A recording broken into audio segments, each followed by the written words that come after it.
Amém. Amém, irmãos. Bom dia, a paz do Senhor a todos. Hoje, o tema da mensagem vai ser o texto que acabamos de ler. Romanos 11, 36. Pois dele, por ele e para ele são todas as coisas. Amém? Hoje a gente saiu de casa e parece que tem um sol para cada um, né? Está muito quente. E a gente precisa agradecer ao Senhor e louvá-lo por tudo que Ele tem feito. E ver como Ele é maravilhoso e como tudo a gente deve levar a nossa vida como devoção, em gratidão e também a nossa vida para adoração ao Senhor, para louvá-lo, para que Ele seja glorificado. É tão maravilhoso a gente poder estar aqui no templo onde tem o ar-condicionado, é muito maravilhoso mesmo. Deus seja louvado por isso também, né? A Ele toda a glória por isso.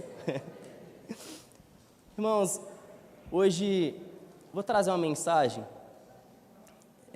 Eu vi bastante também algumas mensagens do pastor. Está invertido aí, irmãos. É Romanos 11, 36, mas vocês entenderam. Vou trazer uma mensagem que talvez para alguns seja um pouco desconfortante, não seja tão confortável essa palavra, mas se Deus falou para mim, eu vou passar para os irmãos também, né? Se eu apanhei, todo mundo apanha junto, né? Eu ouvi algumas mensagens do Rodrigo Bibo. Quem aqui conhece o Rodrigo Bibo?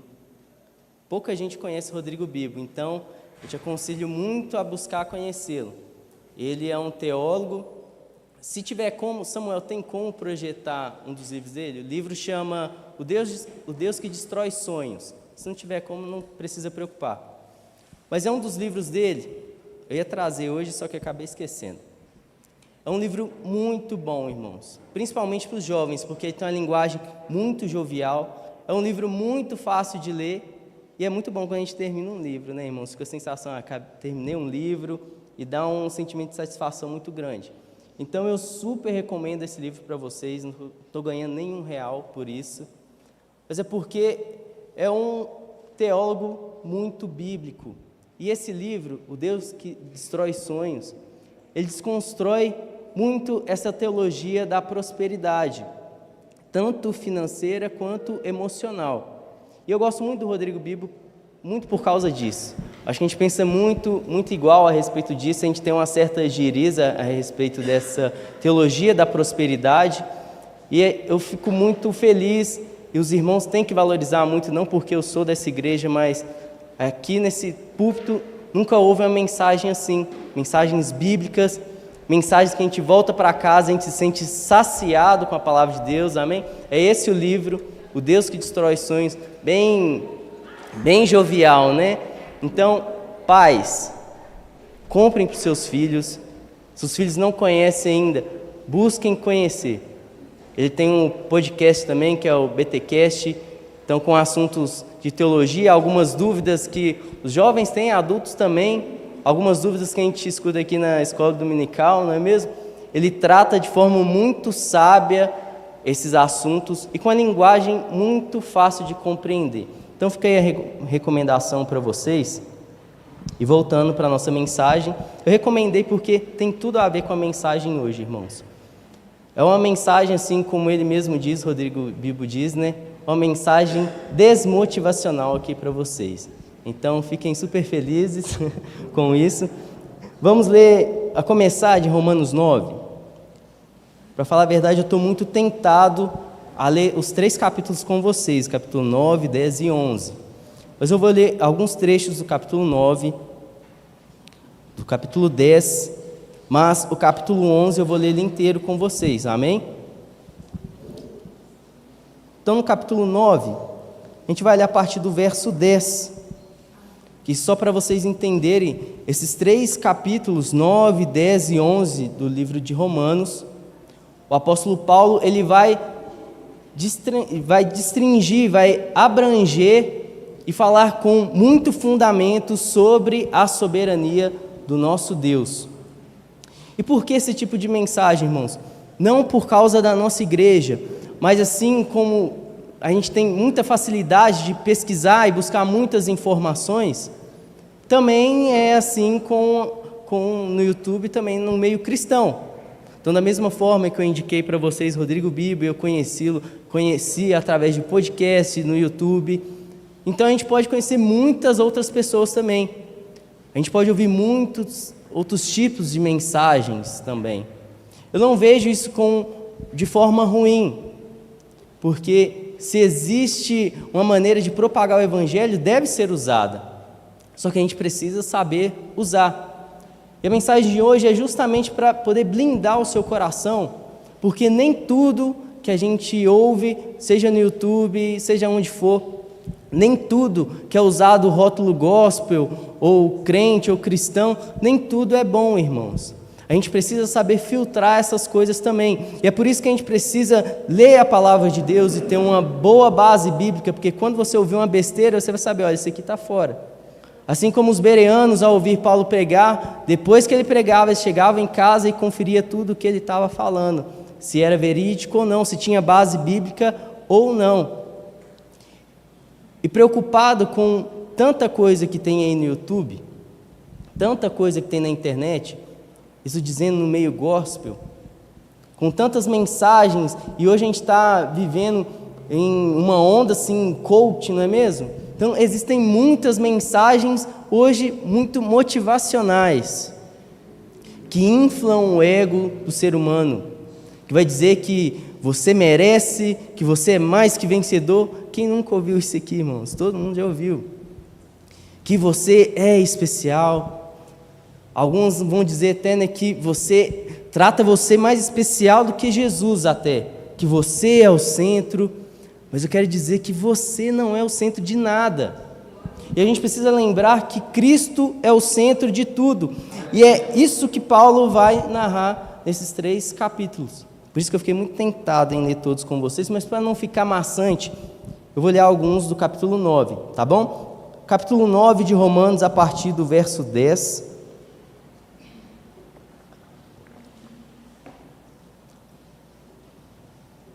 Paulo vai dizer: e esse não foi o único caso. Acima, ele estava falando de Abraão, sobre a descendência de Abraão, sobre aqueles que são filhos reais de Abraão.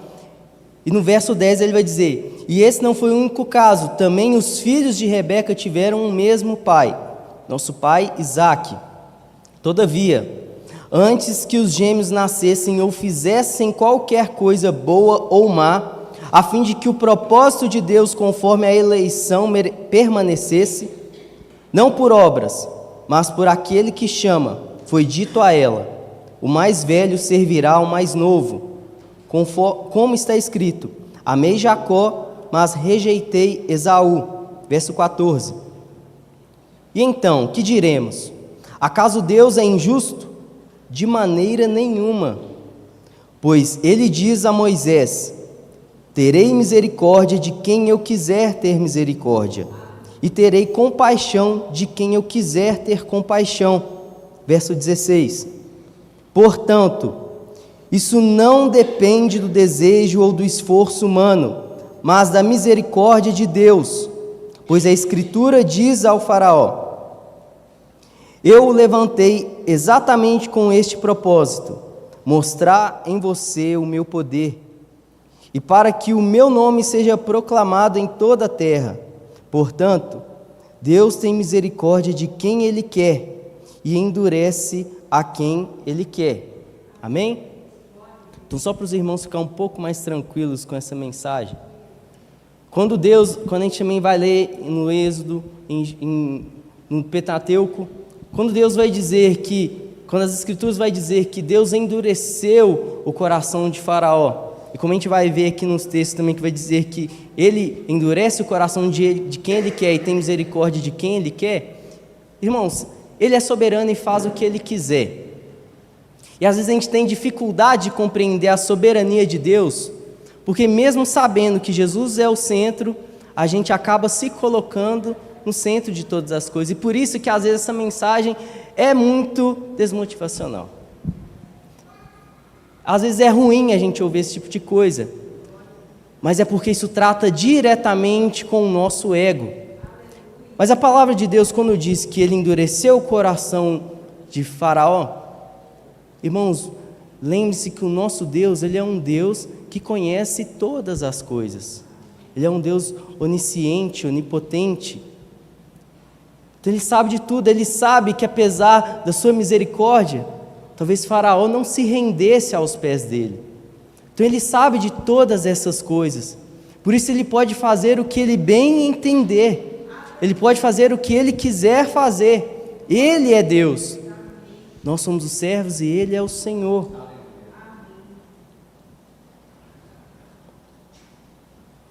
Dele são todas as coisas, a soberania de Deus na eleição, como lemos no capítulo 9. Deus, em sua soberana escolhe aqueles que serão salvos. Essa escolha não se baseia em mérito humano, mas no seu propósito eterno. A teologia da prosperidade tenta inverter essa verdade, afirmando que os nossos esforços ou barganhas podem forçar Deus a agir em nosso favor. A eleição soberana demonstra qualquer ideia de controle humano sobre Deus. Então, o que nós vemos, irmãos, que também e principalmente no momento de dízimos e ofertas, talvez a gente já saiu de alguns lugares que tratou esse momento de forma muito antibíblica, de forma muito errônea, onde declarava para você que você precisava ofertar 100 para receber 1000, e dessa forma você começou a barganhar com Deus, começou a tratar Deus como uma loteria, como uma casa de investimento. Se eu vou plantar e receber 100 vezes mais, então eu vou colocar 1000, que eu vou receber muito mais então. E assim como eu, tem alguns irmãos que ouviram isso junto comigo. E eu também caí nessa conversa, irmãos. Talvez eu não sou o único, e para você não se sentir único, eu caí nessa ladainha também. Uma vez, não vou dizer aonde, mas os irmãos que ouviram comigo vão saber de onde foi. Vou nem dizer um pastor, né? Mas teve um ser humano que pediu para a gente levar umas canetas lá na igreja, colocar lá numa bacia cheia de óleo, e onde você usasse aquela caneta, você ia ser abençoado, você ia receber sua bênção. E eu caí nessa, né? Não lembro quantos anos eu tinha ainda, acho que uns 16 ou menos, 14, não sei. Mas eu fui lá, deixei a caneta, final de semestre, vou usar para fazer as provas. Eu passei, irmãos, graças a Deus, mas não foi por causa da caneta ungida, não. Foi porque eu estudei. O desespero foi tanto que eu tive que correr atrás e aprender a matéria. Eu tive que aprender o conteúdo que ia cair na prova, e é por isso que eu passei, irmãos. Não foi porque existiu algo sobrenatural na caneta. Assim como a gente já viu também, né, pastor Hernando, o sem vergonha que pegou um cartãozinho, né? E aonde você passasse aquele cartãozinho ali, você quer trabalhar naquela empresa, irmão? Vai lá e passa o cartãozinho na porta da empresa. Você quer comprar aquele imóvel? Vai lá e passa o cartãozinho no portão do imóvel, que vai ser seu. Eu não fui o único que caiu nisso, né, irmãos? Eu que não tinha dinheiro, graças a Deus, para comprar isso, que o cartão era caro. Na época era R$100 o cartão. Isso que 2010, 2009, não lembro. Mas era caro, irmãos. E aqui Paulo ele vai nos ensinar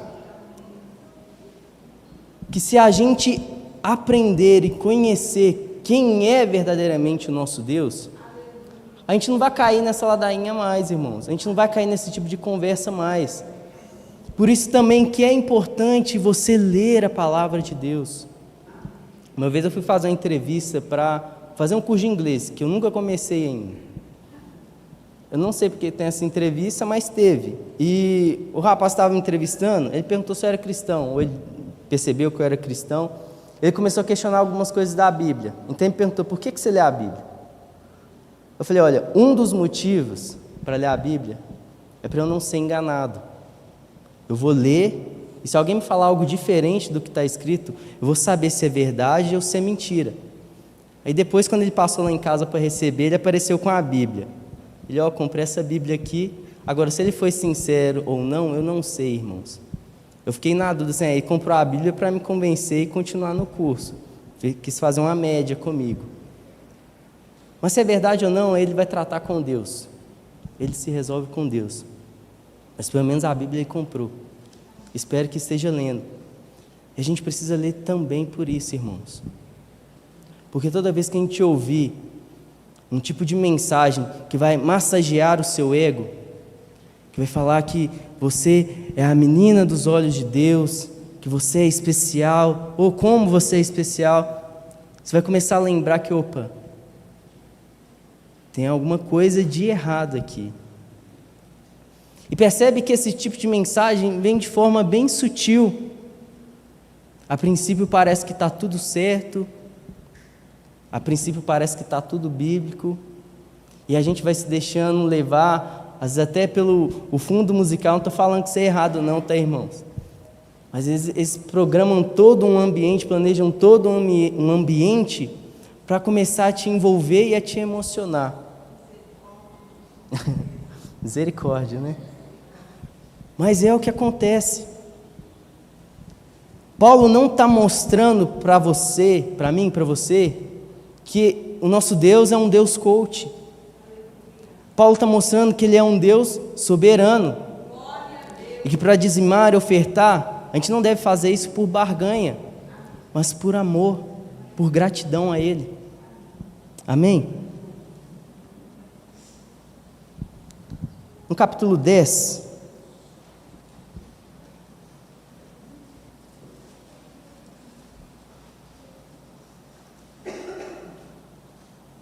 eu vou ler com os irmãos a partir do verso 5.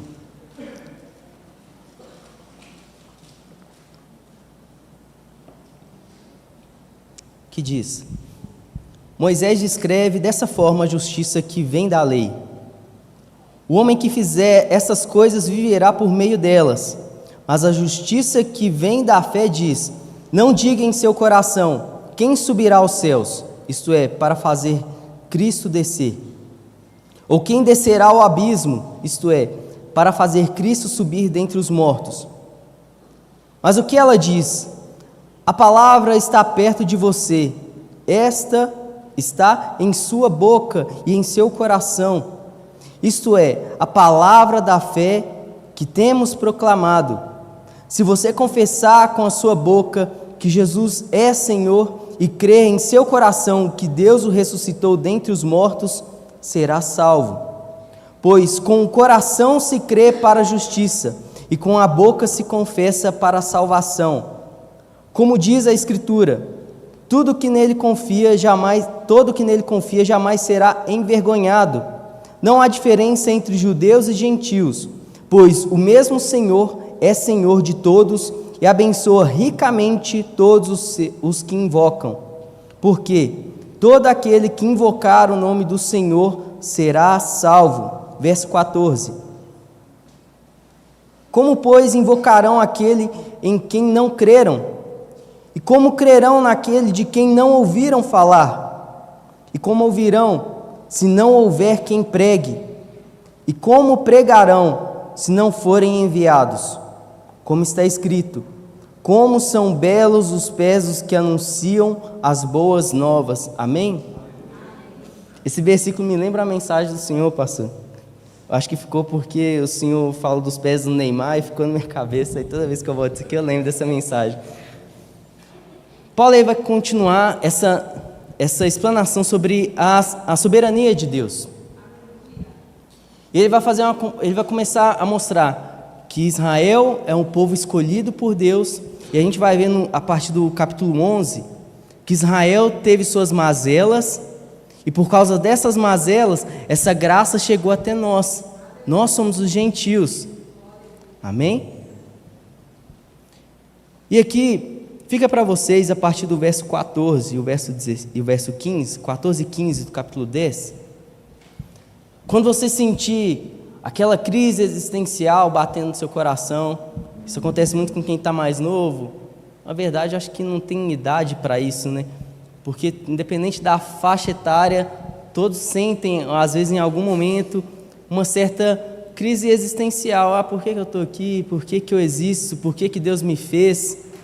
Será que Deus tem um propósito especial para mim? E às vezes a gente fica esperando isso, como eu já esperei também, irmãos. Às vezes a gente fica inerte, esperando um chamado específico de Deus. Um chamado especial, Deus tem algo especial para mim, porque são coisas que nós ouvimos. Isso fica, ainda mais porque são coisas que são boas aos nossos ouvidos, então isso fica no nosso coração. E às vezes a gente fica decepcionado com Deus, porque a gente não viu nada de especial acontecendo. A gente pergunta para Ele, vai orar, Deus, qual é o meu propósito, o que o Senhor quer para mim, o que o Senhor quer que eu faça? Irmãos, é só ler a Bíblia. Não espere que Deus chegar lá no seu quarto com a voz de trovão, de forma assim, sobrenatural, assim como a gente lê no Pentateuco, quando Moisés subiu para o monte e as nuvens desceram, teve raio, teve trovão, ficou um negócio feio, teve fogo. Não espere Deus chegar dessa forma para você, pois a palavra dele já está revelada. Então Paulo vai dizer, olha, como pois invocarão aquele de quem não creram? E como crerão naquele de quem não ouviram falar? Você quer saber qual é o seu propósito, irmão? É pregar o Evangelho. É isso que cabe a mim, é isso que cabe a você. Você está esperando algo especial? Não tem o Evangelho. Não espere Deus tratar exclusivamente com você. Ele olha para o seu povo. Jairus, mas Deus chamou Moisés, Deus chamou Davi. Se você estudar e ler a fundo por que Deus chamou esses homens em específico, foi para poder cuidar de um povo. Foi por causa do coletivo, não por causa do singular. Não é por causa de um, por causa de muitos. Por que Deus chamou Abraão? É por causa da sua descendência, é por causa de um povo, é por causa de muitas pessoas. Por que Deus chamou Moisés? Foi para cuidar de um povo, é por causa do povo. Quando Moisés morreu, por que ele levantou Josué? Para cuidar do povo, para liderar o povo. Então não espere que um anjo apareça na sua casa e fale, Jairson, Deus tem um propósito grande na sua vida. O propósito grande é anunciar o Evangelho, irmãos. Assim como Paulo vai dizer, olha, como invocarão, como aquelas pessoas que nunca ouviram falar de Jesus, como eles vão clamar o sangue de Jesus? Como eles ouvirão se não haver quem pregue? Então, se você não sabe, você não sabia mais qual era o seu chamado, pois hoje você sabe. Pregue o Evangelho a tempo e fora de tempo, seja na sua casa, no seu trabalho, na sua escola, mas pregue o Evangelho. Seja a respeito da igreja, eu não sei o que Deus quer para mim aqui dentro. Sirva, irmãos. Sirva. Porque trabalhador falta, né, pastor? Falta. E às vezes você fica inerte. É muito pouco, irmãos. A gente sair da nossa casa, sentar no banco e depois voltar para ela é muito pouco. A gente precisa servir. E é servindo ao Senhor que Ele vai revelando a você mais coisas. Não foi da noite para o dia, eu vou vir para a igreja porque vou ajudar o pastor a pregar. Não foi assim. Aqui na Logos eu rodei quase tudo, né? Na mesa de som, apesar de não entender nada sobre os equipamentos, sobre o som, não entendia nada, mas estava lá. No projetor, só não louvou que não, porque senão esvaziava a igreja. Teve um período antes da gente mudar para cá que o pastor tinha colocado para eu tomar conta curso de missões da igreja e tinha um curso de jovens. Aí eu quase surtei. Estava trocando o nome dos irmãos, porque já ficou muita coisa, né? Tanto que eu acabei não fazendo nada a respeito das missões, mas glória a Deus que tem pessoas para fazer isso hoje. Mas a gente precisa servir, irmãos.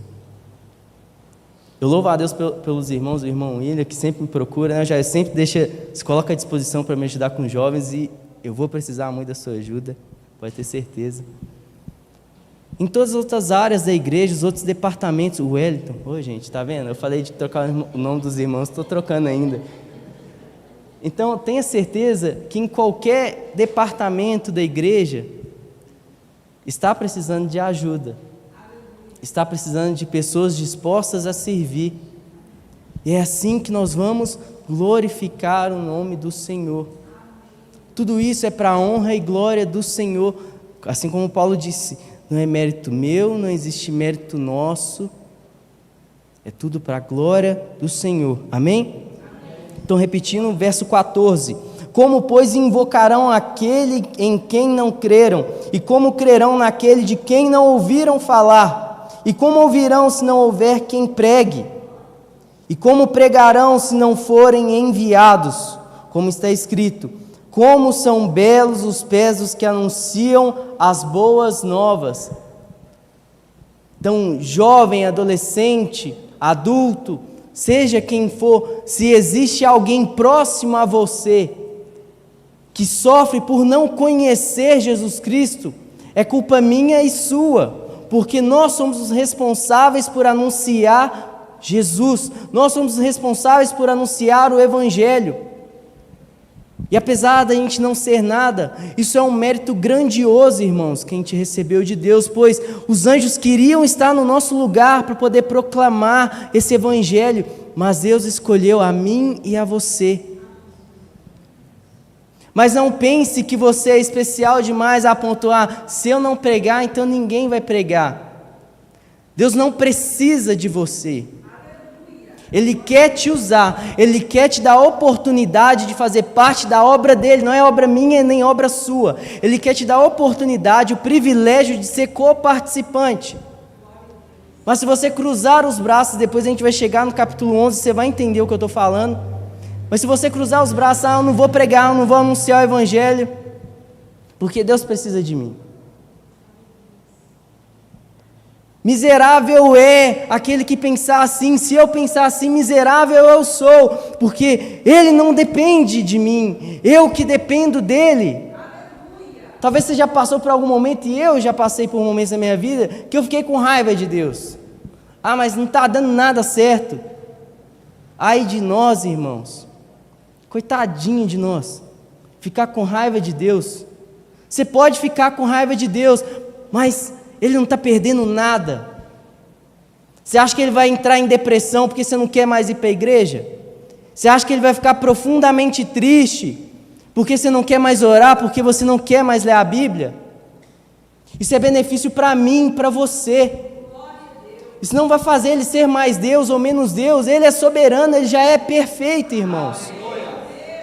Então a gente precisa compreender que nós somos totalmente dependentes do Senhor, amém?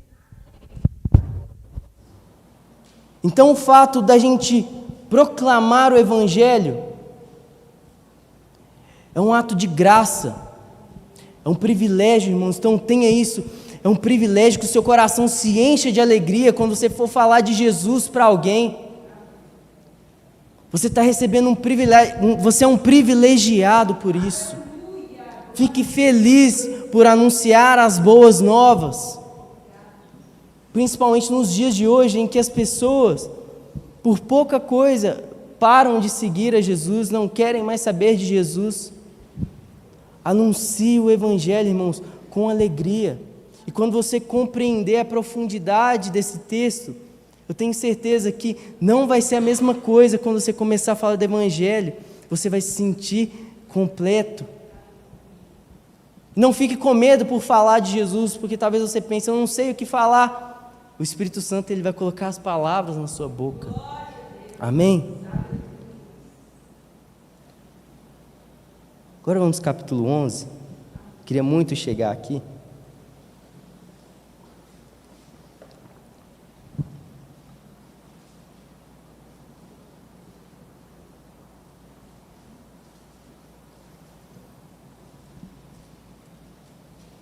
Romanos capítulo 11, a partir do verso 1. Paulo diz: pergunto, pois, acaso Deus rejeitou o seu povo? De maneira nenhuma. Eu mesmo sou israelita, descendente de Abraão, da tribo de Benjamim. Deus não rejeitou o seu povo, a qual de antemão conheceu.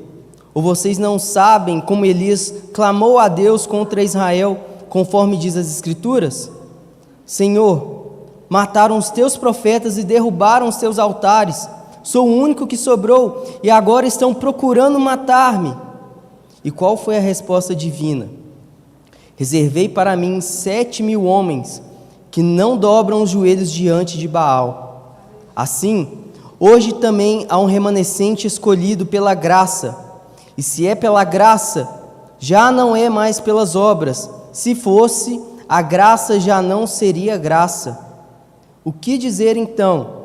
Israel não conseguiu aquilo que tanto buscava, mas os eleitos o obtiveram.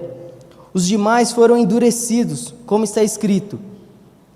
Deus lhe deu um espírito de atordoamento, olhos para não ver e ouvidos para não ouvir, até o dia de hoje. E Davi diz que a mesa dele se transforme em laço e armadilha, pedra de tropeço e retribuição para eles. Escureçam-se os seus olhos para que não consigam ver, e as suas costas fiquem encurvadas para sempre. Verso 11. Novamente pergunto: acaso tropeçaram para que ficassem caídos? De maneira nenhuma. Ao contrário, por causa da transgressão deles, veio a salvação para os gentios, para provocar ciúme em Israel. Mas se a transgressão deles significa riqueza para o mundo, e o seu fracasso riqueza para os gentios, quanto mais significará a sua plenitude. Estou falando a vocês, gentios, visto que sou apóstolo para os gentios. Isso é para mim e para você, irmãos. Exalto o meu ministério, não na esperança de que de alguma forma possa provocar ciúmes em meu próprio povo e salvar alguns deles, pois se a rejeição deles é a reconciliação do mundo, o que será a sua aceitação, se não vinda dentre os mortos? Se é santa a parte da massa que é oferecida como primeiros frutos, toda a massa também o é.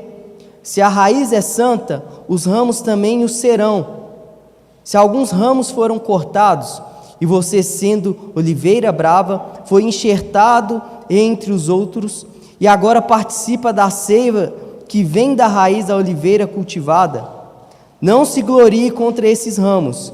Se o fizer, saiba que não é você quem sustenta a raiz, mas a raiz a você.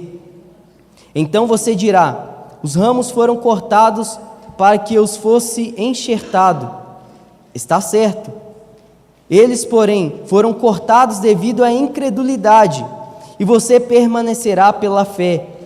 Não se orgulhe, mas tema, pois se Deus não poupou os ramos naturais, também não poupará você. Até aqui por enquanto. Eu queria muito chegar nessa parte, porque esse texto destrói qualquer tipo de mensagem motivacional. Porque tira completamente o homem do centro. Aqui Paulo vai dizer e comparar a obra de Deus como uma árvore, em que os ramos naturais é o povo de Israel. Nós, os gentios, somos os galhos que foram enxertados a essa árvore. Mas essa árvore teve ramos naturais cortados também. E por que esses ramos foram cortados? Por causa da incredulidade do povo. Porque o povo se distanciou de Deus, porque o povo virou as costas para Deus. E por isso esses ramos foram cortados. E Paulo aí continua dizendo: olha, não se sintam melhores, porque agora vocês são ramos enxertados, não se sintam melhores do que os ramos que foram cortados. Porque se Deus não poupou os ramos naturais, quem dirá que Ele poupará os ramos enxertados? Se Ele não poupou os naturais, Ele também pode não nos poupar. O que Paulo está querendo dizer, irmãos, é que o centro de tudo é o Senhor. Ele é essa árvore. Os ramos naturais é o povo de Israel. Mas quando o povo virou as costas para Deus, esses ramos são cortados, são podados. Nós fomos enxertados a essa videira viva. Mas se resolvermos virar as costas para Deus, Paulo está dizendo que Ele também vai cortar esses ramos. Essa mensagem é para te despertar, irmãos. Porque se caso chegar em algum momento da sua vida, você vai se sentir tão importante, não querendo vir à igreja, não vou para a igreja, vou esperar Deus correr atrás de mim. A gente sabe que Ele é o primeiro missionário, porque assim que Adão e Eva pecou, Ele foi ao encontro dos dois, e Ele foi ao nosso encontro sim, irmãos. Mas a gente não sabe quanto tempo a gente ainda tem. A gente não sabe quanto tempo falta para Jesus voltar. E mesmo que falte 20, 50, 100 anos para Ele voltar, a gente não sabe quanto tempo de vida nós temos. Não adianta você, jovem, pensar, eu sou muito novo, vou viver ainda mais 50, 70 anos. Você não sabe. Eu perdi um primo e ele tinha 18 anos. Hoje já sou muito mais velho do que quando ele morreu. 18 anos, irmãos. Será que ele esperava morrer com 18 anos? É óbvio que não.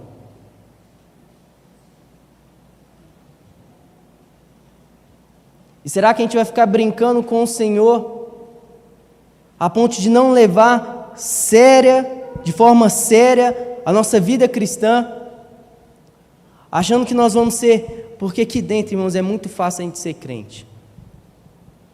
É muito fácil a gente carregar uma Bíblia aqui dentro, a gente dar a paz do Senhor, a gente dar bom dia, a gente abraçar, a gente sorrir para o irmão, é muito fácil. Mas e lá fora, quando não tem nenhum irmão da igreja olhando? E a gente trata o Senhor com desdém. Mas lembre-se, se a gente não tratar o Senhor com a devida devoção que Ele merece, não precisa ler a Bíblia, não precisa orar, não precisa seguir os princípios que Jesus ensinou, tá? Então fica com essa ideia na cabeça que vai ser um ramo cortado, e Deus não vai entrar em depressão por te podar. Ele é soberano, Ele faz o que Ele quiser. Então, se existe um tempo para reconciliar com o Senhor, para consertar com o Senhor, esse tempo se chama hoje. É o presente. Não há mais tempo para a gente brincar de ser cristão. Não há mais tempo para a gente achar que a gente deve levar uma vida cristã de forma relaxada. O tempo é hoje. Tendo pleno conhecimento de que Ele pode nos podar. E porque se Ele quiser fazer isso, Ele fará. Mas Ele deixa claro que Ele só fez isso por causa da incredulidade do povo. Porque o povo virou as costas para Ele. Talvez se a gente virar as costas para Deus, possa não ter tempo para voltar. Por isso é melhor que você não faça isso. Por isso é melhor que você não vire as costas para Deus. Porque talvez não haja tempo para voltar. Continuando no verso 22.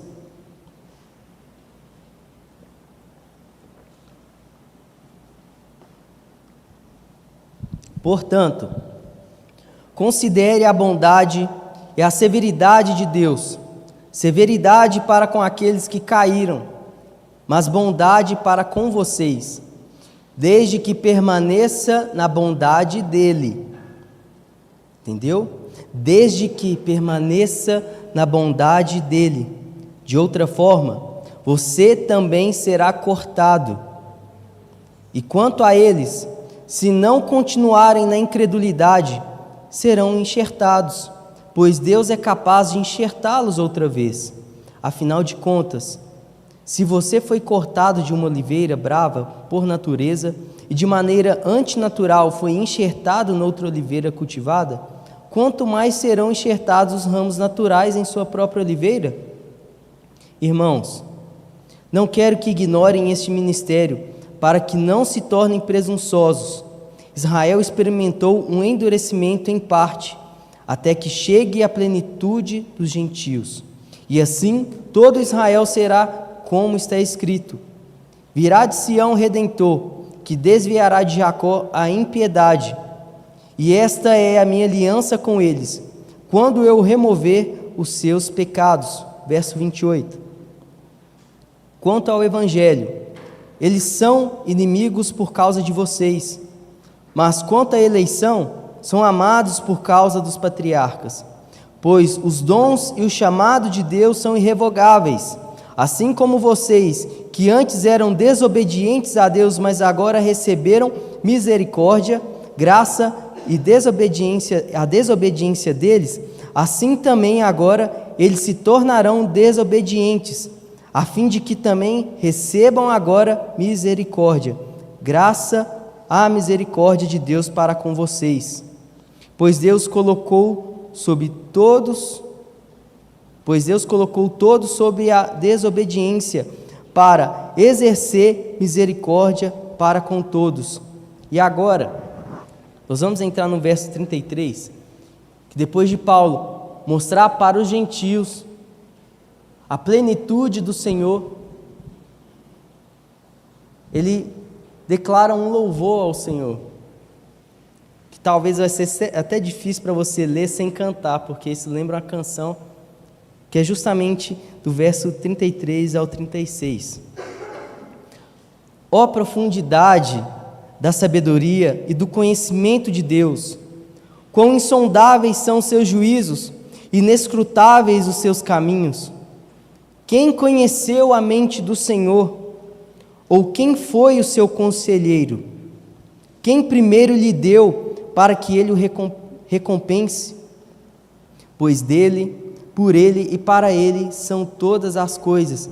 A ele seja a glória para sempre. Amém. Então, depois de todo esse discurso, Paulo ele finaliza com esse louvor ao Senhor. E ele faz uma pergunta que me lembra Jó. Quem deu conselhos para o Senhor? E se você for ler a história de Jó, com tudo aquilo que ele passou, chegou um momento que ele ficou irritado com o Senhor, começou a questionar a Deus, e às vezes nós fazemos isso. Então Deus respondeu Jó. Em uma dessas indagações, foi uma paulada que ele deu em Jó, mas em uma das indagações ele pergunta a mesma coisa: quem foi que eu pedi conselhos?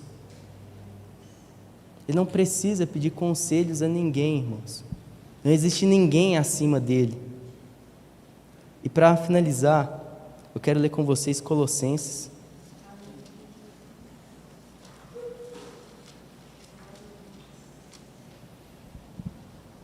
Quem conhece Projeto Sola vai lembrar da canção E Agora, e é uma das que eu mais gosto.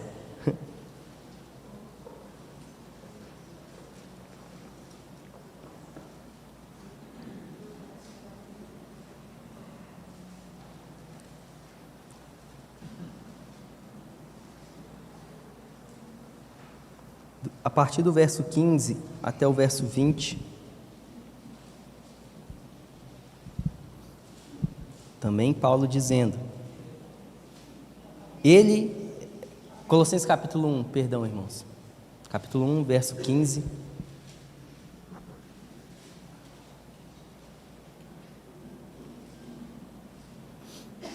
amém? Todos acharam? Colossenses capítulo 1, verso 15. Ele é a imagem do Deus invisível, o primogênito sobre toda a criação, pois nele foram criadas todas as coisas, nos céus e na terra, as invisíveis e as invisíveis, sejam tronos ou soberanias, poderes ou autoridades. Todas as coisas foram criadas por ele e para ele. Ele é antes de todas as coisas, e nele tudo subsiste. Ele é a cabeça do corpo, que é a igreja, é o princípio e o primogênito dentre os mortos, para que em tudo tenha supremacia, pois foi do agrado de Deus que nele habitasse toda a plenitude, e por meio dele reconciliasse consigo todas as coisas, tanto as que estão na terra quanto as que estão nos céus, estabelecendo a paz pelo seu sangue derramado na cruz.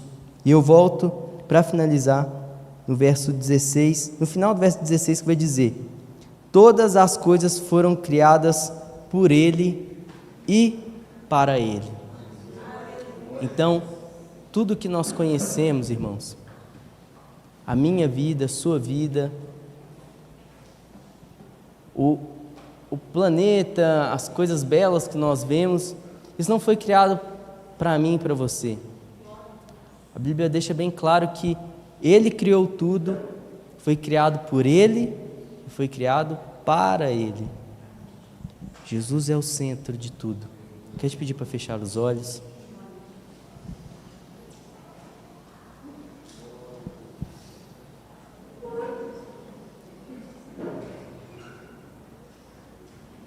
Senhor, nós te agradecemos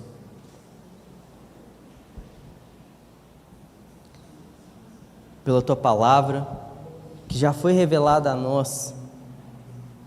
Eu peço ao Senhor Espírito Santo que o Senhor nos dê mais fome e sede por Ti, para que a gente continue lendo a Tua palavra, para que nenhuma outra mensagem, para que nenhum outro falso evangelho contamine o nosso coração, gerando dúvidas em nossos corações a respeito da Tua existência, Pai, a respeito do Senhor. O Senhor é soberano, Pai. O Senhor faz o que o Senhor quiser, da forma que o Senhor quiser, quando o Senhor quiser. Espírito Santo, nós sabemos que a nossa vida é para a honra e glória do Senhor. Nós somos falhos e reconhecemos que somos totalmente dependentes de Ti, ó Deus. Sobre as nossas mazelas, ó Deus, nós deixamos expostas ao Senhor, para que o Senhor possa nos limpar, para que o Senhor possa nos curar, para que o Senhor possa tratar, para que o Senhor possa renovar. Ó Deus, se existe alguém que não tem levado de forma séria a vida com o Senhor, que hoje seja diferente, ó Pai. Que possamos entender que o Senhor é a videira verdadeira, fomos enxertados em Ti e por isso nós precisamos do Senhor. E longe de Ti nós morreremos. Que possamos entender que se quisermos satisfazer as nossas próprias vontades, os nossos desejos, e ignorar tudo aquilo que o Senhor quer, tudo aquilo que o Senhor deseja, nós morreremos. Pois um bem grandioso nos aguarda, que é poder Te conhecer, ó Jesus, autor e consumador da nossa fé. Eu oro ao Senhor, ó Deus, entregando cada coração aqui nas Tuas mãos. Que o Senhor sonde cada coração aqui nessa manhã, ó Pai, pois o Senhor sabe exatamente o que está passando nos nossos corações, o Senhor sabe exatamente os pensamentos que estão passando aqui agora, as dúvidas que às vezes foram geradas, os medos, inseguranças, mas eu peço para o Senhor tratar, para o Senhor cuidar. O Senhor é um bom Pai, o Senhor é o bom pastor. Estamos aqui, ó Deus, as Suas ovelhas.